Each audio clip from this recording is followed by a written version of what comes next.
तुर्किया जाने वाले मुसाफिर हो जाएं होशियार, मुसाफिर अब छालिया और सोम सुपारी नहीं ले जा सकेंगे।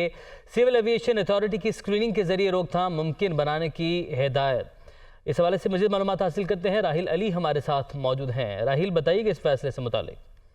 तुर्किया ने जो है वो पाकिस्तानी मुसाफिरों पर पाबंदी आयद कर दी है कि वो मुसाफिर जो पाकिस्तान से तुर्किया जाते हैं वो अपने साथ सौंफ सिपारी और छालिया जो है वो नहीं लेकर जाएंगे। और इस हवाले से वजारत खारजा की हिदायत पर जो है वो सिविल एविएशन अथॉरिटी ने बाकायदा तमाम एयरलाइंस को और इदारों को जो है वो मरासला जारी किया, जिससे कहा यह गया है कि तुर्किया जाने वाले मुसाफिरों के पास मौजूद हर किस्म के छालिया और सौंफ सिपारी के पैकेट जो है वो रोके जाए और इसके लिए मुसाफिरों और उनके सामान की जो है वो स्कैनिंग की जाए ताकि ये अशिया जो है वो तुर्किया ना जा सके।